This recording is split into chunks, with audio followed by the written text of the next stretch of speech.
Hey everyone, this is Kate from Moonflower Moments. Welcome and welcome back. I am excited to be here today to share with you the ways that I see the court cards as either different stages of writing or different types of writing. So as a English teacher, I think a lot about writing. I think a lot about my students as who they are as writers. Currently right now, I am teaching the college level courses on my high school campus. And so my students are in Comp 1001. And the very first assignment is for them to write a literacy narrative in which they describe a moment that transform them as a reader or transform them as a writer or a communicator in some way.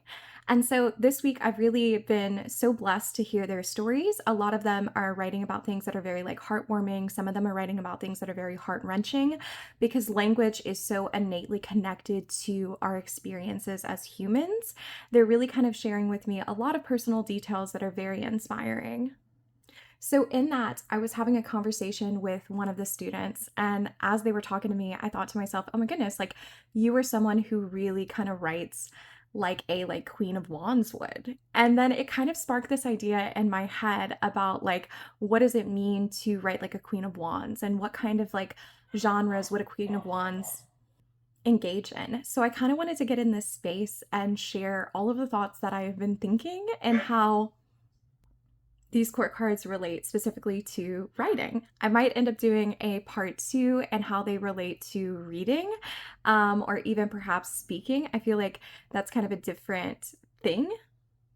But it's cool to think about the court cards in terms of literacy, because literacy and language is so innately connected to us as humans. So without further ado, I'm going to go ahead and get started. I'm going to share cards from the Greenwitch Tarot today. I also have some other tarots that I've pulled out, so I'll pull on those court cards periodically when necessary.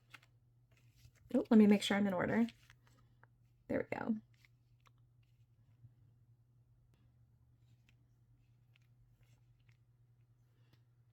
So because the sword suit I feel like most closely resembles the attribute of writing and communication and speech, all of the other courts I focused on types of writing and genres of writing, but this one I'm going to talk about stages of writing as well as genres of writing.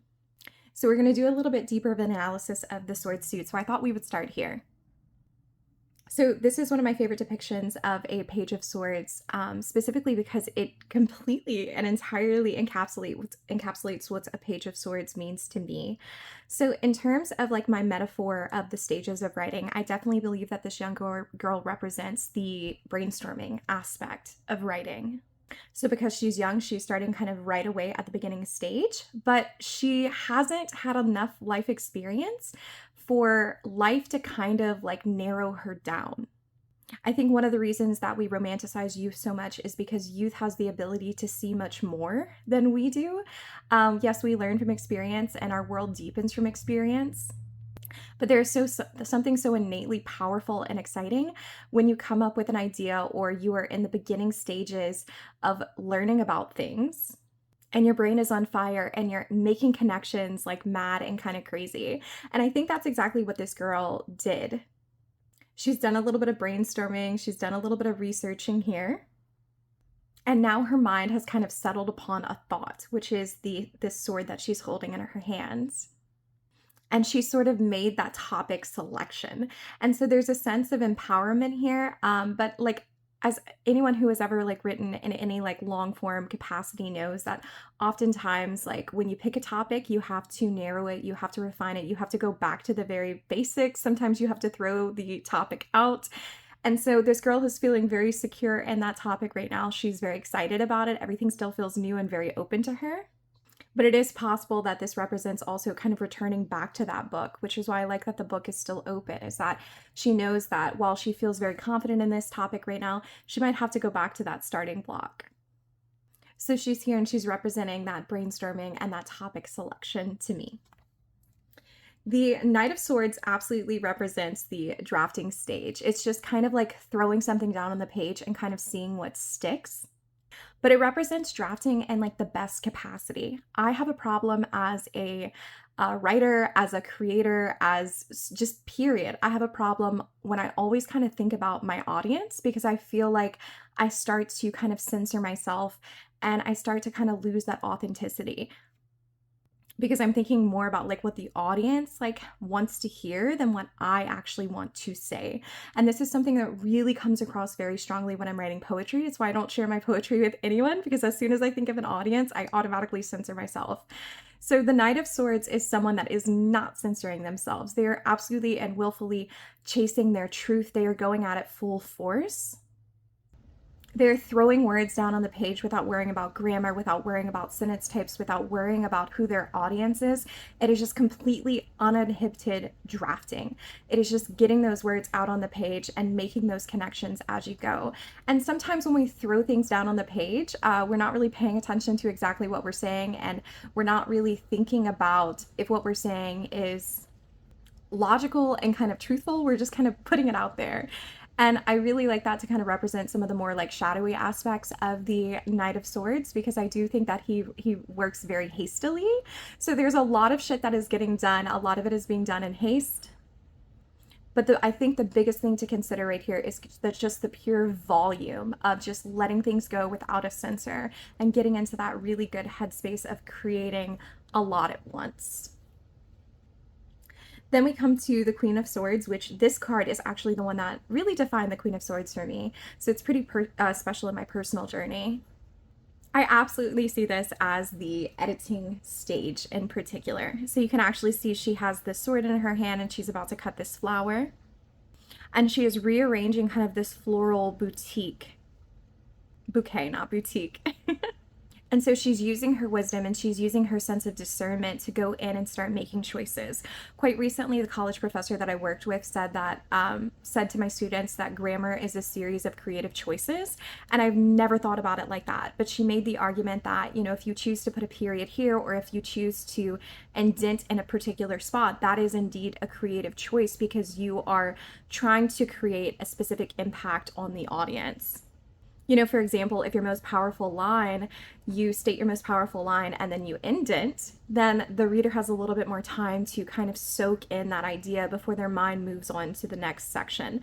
And it gives us an opportunity to really focus on that idea before our mind is cluttered with the ideas that follow. And I feel like that is the Queen of Swords domain. She is going into it with discernment, and she is really kind of fine-tuning and looking at this draft. She's also kind of contemplating, you know, what really should be there. So I think that she is the one that goes through and cuts down all of the pure volume that the Knight of Swords put out. But there is a sense that this act in itself is very personal to her, because she, as the Queen of Swords, she is someone who also has equal parts water as they do air. And I like it. So it's that sense of polishing and editing, but doing so with heart, doing so with intention, that I really think fits the Queen of Swords in particular. Now, as far as it goes with the King of Swords, the King of Swords is definitely the sense of publishing. So we have hit post, we have hit submit. People are now engaging with our writing and they are looking at our writing. So this is definitely the most polished, most professional form of this piece of writing. For me, when I think of the King of Swords, I think of someone who is owning their decisions and is owning their words and owning their truth. And I think that there's nothing better to show that you are in ownership of your ideas than like posting them and publishing them and sharing them with the world. There is that sense of kind of, this is my domain, this is kind of my realm. And that's a very kind of brave choice to make, to put content in any way, shape, or form out there into the world. And I think that the king would definitely be the one to do that, to kind of broaden his audience and want it to reach more people than just what is kept isolated in his notebook.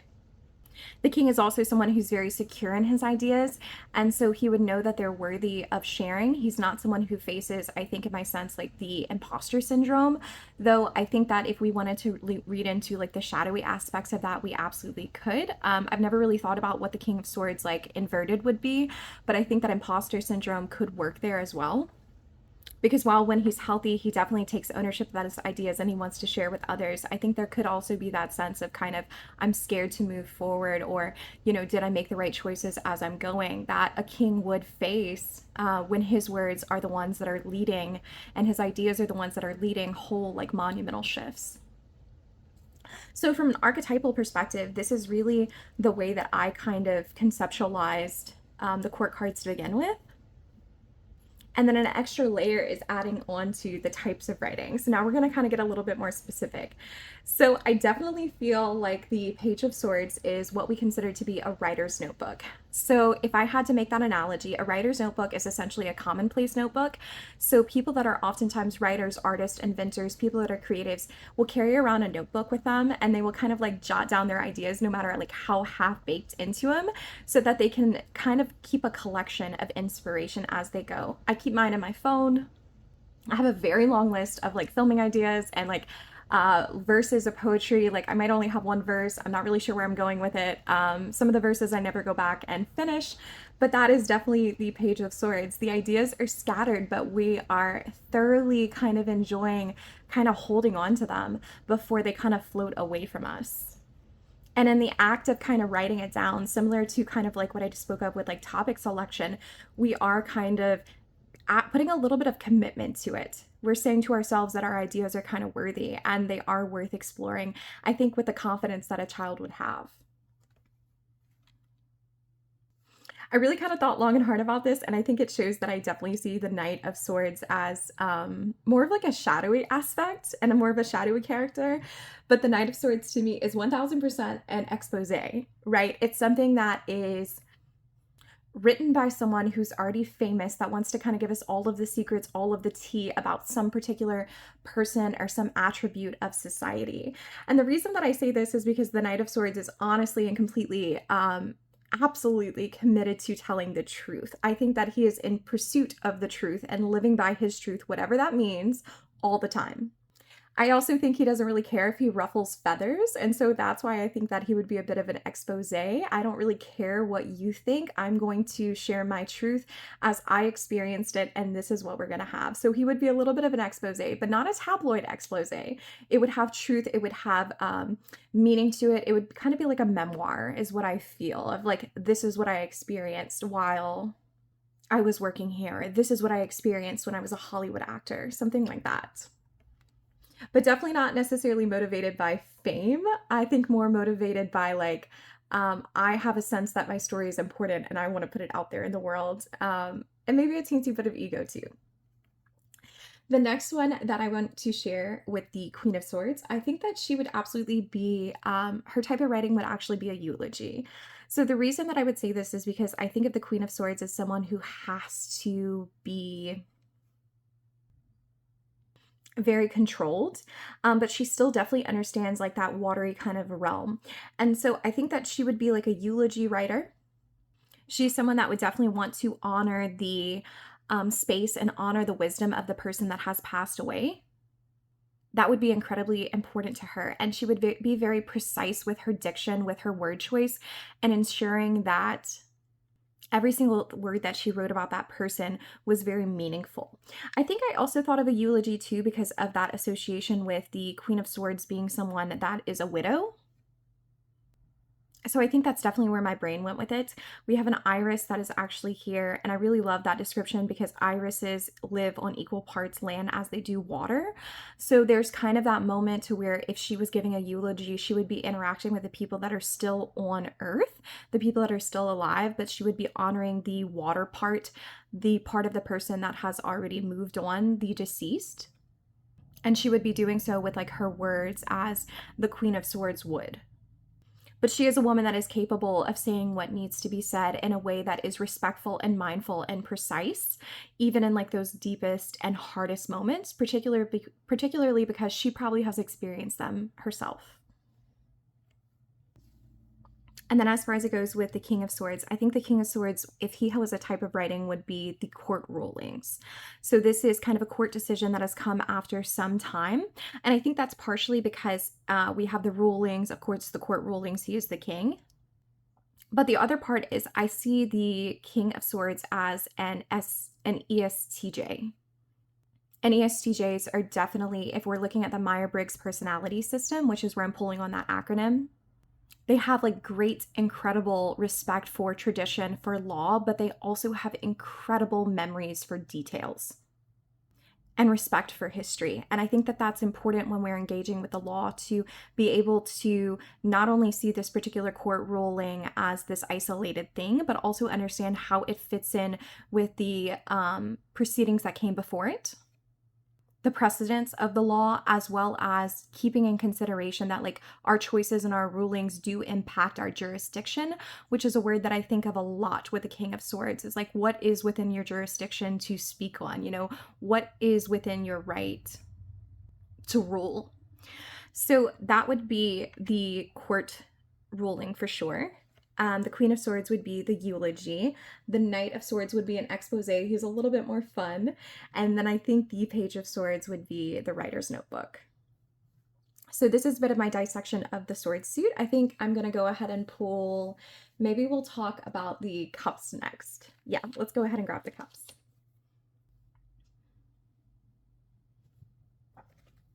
All right, so Page of Cups, Knight of Cups, Queen of Cups, and then King of Cups.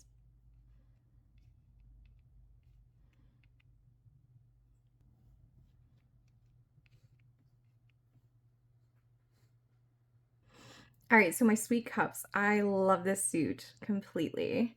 So we're going to talk about the Page of Cups, and look at how beautiful she is. This is one of my favorite depictions of the Page of Cups all the time, ever. Because if you're familiar with Myers-Briggs personalities, I think that the Page of Cups is totally an INFP. She is a dreamer. She is an idealist. The world is just completely open to her. She is romantic.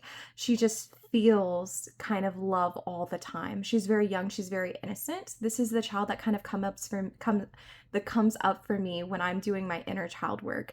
The person that is deeply sensitive and deeply feeling and just wants to connect with everything around her. So I think if this was a genre of writing, the Page of Cups for me would be little doodles in the sides of the margins. So I want you to picture when you were back in elementary school, perhaps even in middle school, and you were kind of writing little notes in the margins. Instead of like paying attention to your teacher's talk, you were daydreaming. It's kind of the evidence of daydreaming. She might write silly things like, oh, I love Dan Dan, or I love Marley. She might practice signing her name in cursive just because it looks really nice. You know, just like making like little doodles in the margins. She definitely isn't rooted and kind of grounded to what people are trying to convey to her sometimes. She's kind of a little bit lost in her own world. But it's because she's a romantic. I think as well, like her little doodles in the margins would definitely not just be words, but also like art. So I am going to blend it here. And I think it's not only because of this interpretation, but I think for the Page of Swords, art is their form of writing. Art is their form, not Page of Swords, Page of Cups. Art is their form of writing. Art is their form of communication. So not only would I be, I love so-and-so, but it would be, I love so-and-so, but it would be inside of a little heart. And it would just be really cute and sweet. So that's what it would look like for me as the Page of Cups. The Knight of Cups, I definitely think would be the pursuer. He's in pursuer of the relationship. So for me, the Knight of Cups would be the good morning text and the good night text. He is unabashedly seeking that connection, and he's going to consistently message good morning, good night every single time. It's that flow of communication when you are engaging with someone that you are crushing on and you just cannot stop talking to them. That's exactly what the Knight of Cups means to me. That stream of babes and loves and heart emojis and everything that is just very sweet about love. But it is absolutely kind of that informal kind of texting. You know, the love hasn't quite blossomed yet. And so the writing is still kind of in that area where it's a little bit more one-on-one and a little bit more private with the person you're interacting with. I think that even though the Knight of Cups would be, you know, a knight is someone that's associated with like more outward energy. I think that their relationship is not quite yet ready to hit that stage to where they're out and about and totally public with it.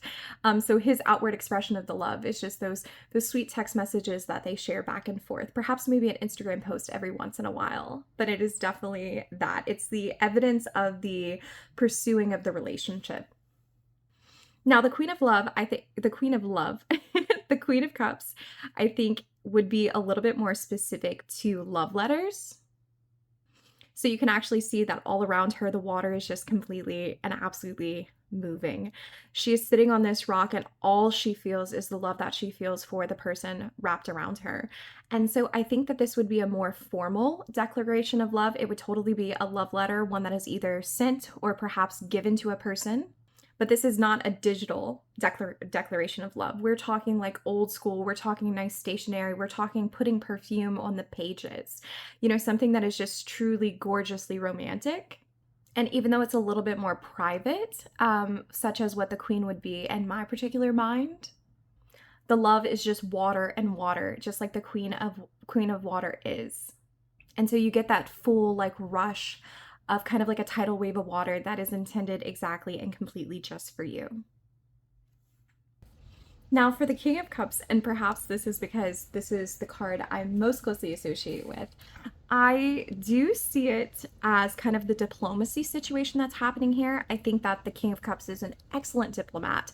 He is able to kind of maneuver emotional situations, but still exist in the realm of the king, which all of the kings, if you're seeing it from a RWS perspective and not a Thoth perspective, have a little bit of air. So he's able to maneuver like these emotional social situations, but still clearly communicate in a way that is dignified. So I definitely see this for sure. I definitely agree with this like archetypal perspective. But in terms of carrying on the love metaphor that we have, I definitely wanted to show you this particular card. So this is from the Mindscapes Tarot. And I think it most closely resembles in my collection what the King of Cups as a writing would represent to me. So I think that a King of Cups as a writing would actually represent wedding vows, because if we're continuing on this love metaphor, this is really where our love becomes the most vocalized, and it still has that edge of commitment, that sense of logic to it. I mean, logically, you are tying your life up with someone else for the rest of your life, or even longer if that's what you have in your vows. Actually, my vows, my husband and I, instead of saying until we die, we said until the very end, whatever that is. So there is that edge of that air commitment, but it is just the pure kind of flowing of that love for each other. The King of Cups, like I spoke about with the diplomatic perspective, also really knows how to work very well with people. And I think that the wedding vows, my husband and I wrote the whole wedding ceremony together, and then we wrote our vows like separately. So I think there is that kind of innate sense of union and knowing how to work with other people within that genre and with that domain. But it is that public declaration of that emotion in a way that I think a king would. He would take ownership. He would take responsibility for expressing his emotions and really kind of relishing in that emotional atmosphere where so many people are gathered.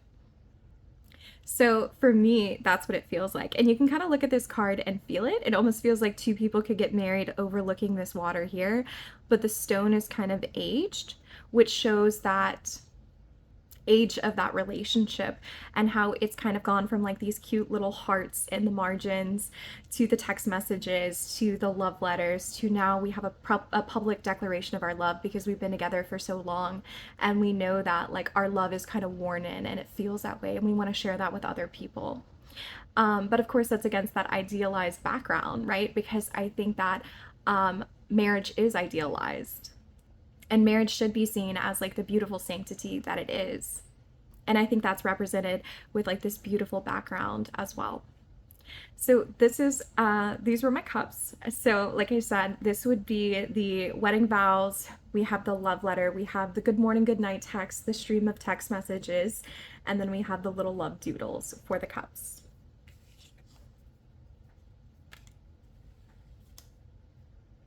All right, next up are going to be the Pentacles. I think the Greenwitch Tarot is the perfect deck for this time of year. I really love and cherish this deck. And when I think about decks that have the best court cards in my collection, the Greenwitch absolutely takes the cake. All right, so starting with our Page of Pentacles, I think that the form of writing most closely associated with the Page of Pentacles is like some of those interactive child books. You know, the books you open and like the pages kind of like pop out, like the pop-out books, Or even like the types of books where like if they're describing kind of like a monster, they have like texture in them to where like kids can like feel like the fake fur as they go along.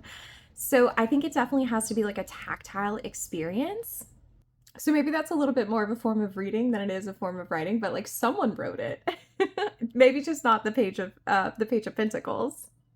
But the Page of the Pentacles, in a full sense, is kind of engaging with that very tactile book. To me, the Page of Pentacles is all about being that young child that doesn't really quite know how to speak yet, but does know how to communicate through their senses. So they're always kind of putting things in their mouth, or they're always kind of touching things. They're kind of living in a way that is very sensory oriented. And if you look at this card, the kid is definitely getting up to some stuff with his little loyal dog friend. So there is that sense of very innocent youth, but like touching and playing, kind of like you would with like a children's book that was like pop up and still very new and exciting. And the child just like wants to run its fingers all over the book and just like be the one to hold the book and read it and take ownership of that. So it's very exciting from that perspective. As far as it goes with the Knight of Pentacles, I feel like every single deck I've ever owned has the Knight of Pentacles looking exactly like this. And I think it's quite frankly, the Knight of Pentacles is one of my favorite court cards of all time, probably like top 3. Is because the Knight of Pentacles is getting shit done. So this field looks like it has been recently plowed, which is definitely true from the Knight of Pentacles. They always are going to abide by their responsibilities and do whatever it takes to be responsible.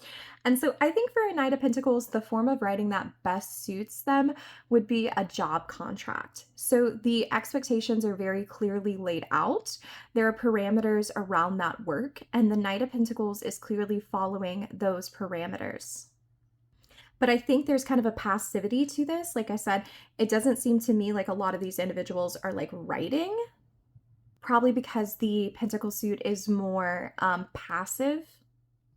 So I don't think it's a job contract that the Knight of Pentacles has drafted up, though it possibly could be. I just tend to see the Knight of Pentacles as more of kind of, I'm going with the rules that are kind of given to me, but I'm going to do it really damn well and to the best of my ability. But it is possible, because it's a Knight, that this particular individual like sought out that job contract, but it's definitely within the realm of work, and it's definitely an area where the relationship is clearly defined, the responsibilities are clearly defined, and the Knight of Pentacles is going to do whatever it takes to get it done. Now, my Queen of Pentacles, and I think she's just stunning and gorgeous. I used to get this card a lot when I was reading with this deck to represent myself. And I think it was primarily because I was still in a very like caretaker role. I was very much taking care of the physical needs of the people around me. So her domain, she actually would write this because she's a little bit older. So she's a little bit more kind of taking ownership of that writing instead of just interacting with it as these two are. I think the Queen of Pentacles would be responsible for invitations and for menus.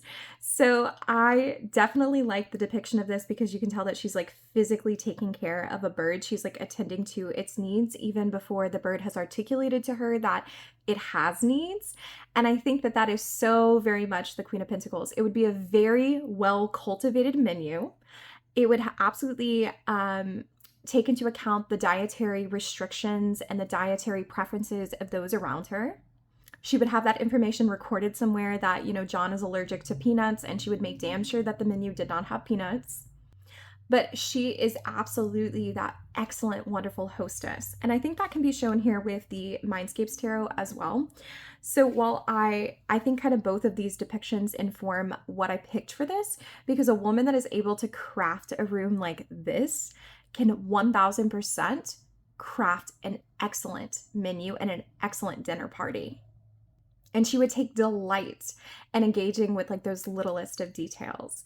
I have a Taurus moon, and so I really feel like I resonate quite a bit with this. This level of luxury and relishing in these details of just pure relishment. I don't even know if that's a word, but she would be the one that's responsible for all of the writing of all of the good foods and everything like that. And next we have our King of Pentacles. Who is definitely shown he's acclimated some wealth. I think the King of Pentacles would primarily be concerned with his legacy. like his physical legacy. Like he has chosen to raise this cattle, he has chosen to build this farm, particularly because he wants to make sure that his family members and his descendants in the future are very well taken care of. And so I do think that in the way of the king is someone that is clearly writing, because they've kind of spent a lot of time engaging with all of these ideas and now they're ready to kind of put it out there in the world. Similarly to kind of the archetypal publishing I spoke about earlier, I think that the King of Pentacles would absolutely be responsible and associated with a will, like the last will and testaments, basically. He would want to make sure that his wealth is clearly and equally divided amongst the people that are going to take care of it the absolute best. And so he would write that down with excruciating detail, all of the different ways his property is going to be divided. And he's doing so in a way too where he's really kind of looking out lovingly for those that come after him. He's providing for them physically, but he's also providing for them in a way that dignifies that there's going to be no argument or no fighting once he passes away, or as little as possible, because he would have not only written his will, but he since he is king, he definitely would have sat down with people before he passed away and told them, this is what you're going to get and this is why. He wouldn't shy away from those justifications at all, because he is that king that is able to do that expression outwardly. So he would be the will for me. She would be a very nice cultivated menu for like a dinner party. Though I do feel bad regulating her just to that. I feel like the Queen of Pentacles is so much more, but if I had to pick one, that's what I would pick. The Knight of Pentacles would be job contracts, definitely the daily kind of mundane, but getting shit done. And then the Page of Pentacles for me would be a very nice, illustrated, textured children's book. All right, and we're off to the last bit.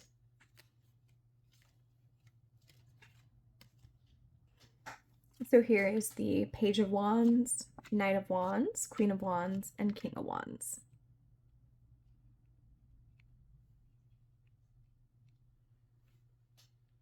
So starting out with our Page of Wands, I definitely think the Page of Wands just represents just the purest form of creativity and inspiration.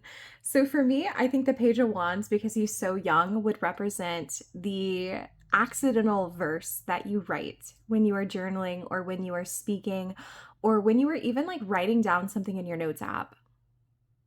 Something that you look at and you say, wow, that is like a really beautifully crafted set of words, to totally represent that kind of accidental poetry, that accidental verse. And I think the Page of Wands would be a little bit surprised. They would read that line and say, damn, that sounds good. And then they probably wouldn't know exactly what to do with it, right? It would just be kind of a nugget of an idea and kind of a nugget of like the start of a creation. But they would feel that sense of empowerment that I think we all feel when we're kind of running with a creative idea. When we first put it down, we're like, oh, hey, hold up. Like, this is kind of genius. Like, where am I going to go next with it? You know, it might only be that single tiny little verse, but it is so expertly crafted that it gives them that sense of confidence in themselves that they need. Kind of similarly to this guy who is like first off playing with magic. I greatly appreciate that the Greenwitch Tarot actually has people utilizing their representation of the suit, because I can't think of many decks where like the wands are actually being used as wands. So he has like little sparks of magic that are coming in and he's so absolutely impressed with all of these colors, but he's still playing around with it. He's not sitting on the donkey yet. He isn't off to try to do something with these ideas. He's just kind of enjoying that flow of them. So I would say this is the accidental verse that you write that impresses you. You're just not sure what to do with it yet. The Knight of Wands, is there a different depiction of the Knight of Wands? I really feel like I haven't seen very many. And I think that's because the Knight of Wands, being that it is fire, and fire, if we're reading from an RWS perspective, is always on the go. Actually, as a matter of fact, let me grab a card from a deck I just remembered. And this card is from the Tarot of Trees, which is a super cute, really affordable indie. And look, I mean, even the fucking tree is on the go. And I think that that is perfectly representative of the Knight of Wands energy. I am on this path and I'm going, and I'm not exactly sure where the fuck I'm going, but I have the drive and the determination to get there. So with that being said, if I had to associate the Knight of Wands with a particular type of writing, I 1000% would pick for it field notes.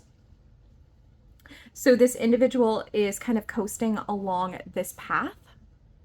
And as they are going, they are absolutely taking sight of what they are noticing, but their writing absolutely comes from their environment. So because they're moving so quickly, they might not even be jotting it down. It is possible, because this is such fiery kind of active energy, that their form of writing is actually just kind of like voice recording. So as they're kind of going down the road, they are voice recording their observations and their sights, and they're just taking notice of the things that are inspiring them along the way. But it is totally and absolutely field notes. It is observations while you are actually out there and looking and actively trying to engage with the muse of the world. I'm gonna leave that there, actually, because I really like that depiction of it. It's just so funny. It chuckles me up every time I see it.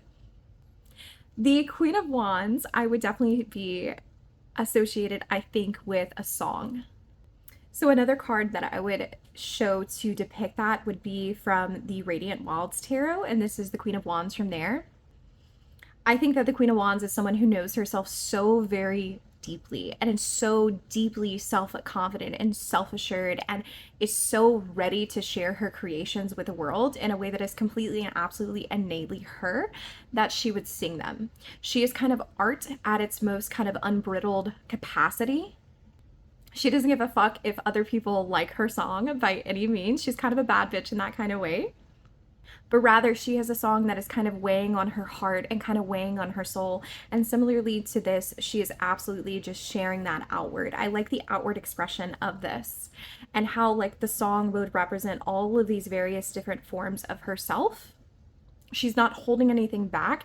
It's going to be a song that's going to make you cry. It's going to be a song that makes you scream. It's going to be a song that makes you rage, because the Queen of Wands would be very innately in tune with that anger and with that rage, and would want to sing in a way to rally people up to fight for better for themselves. And that's where it's coming from with that.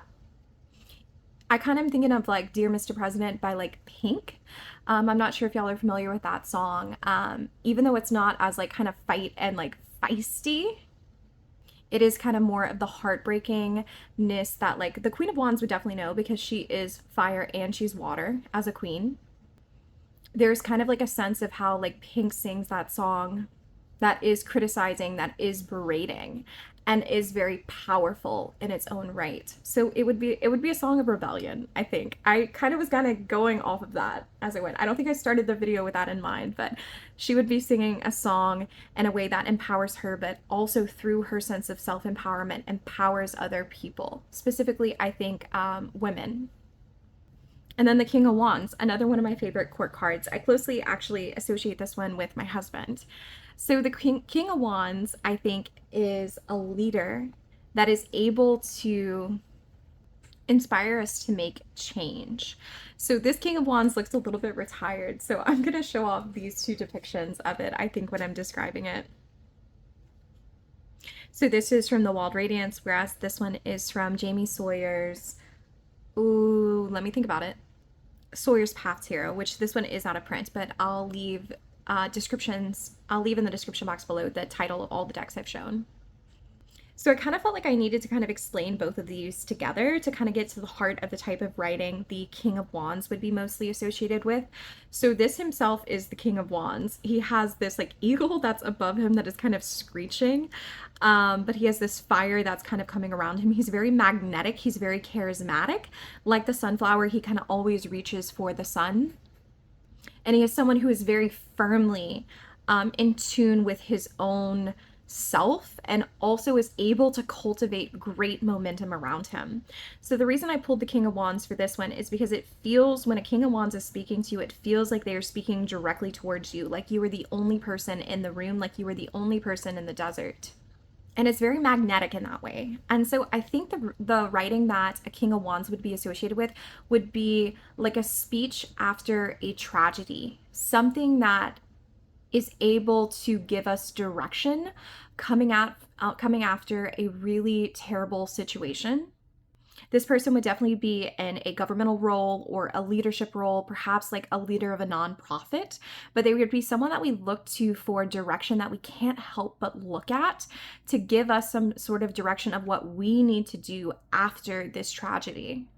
So in that kind of sense, it is some of, in my mind, some of the greatest work of all, some of the greatest writing of all, is the writing that is able to kind of move us past, this is what we experienced, this is what we need to do next, here are actionable steps.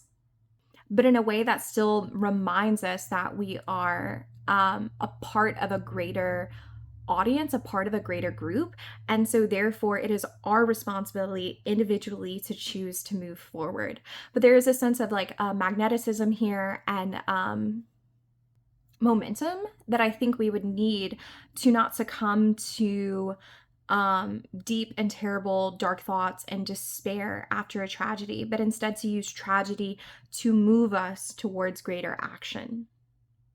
So that's what that King of Wands looks like to me.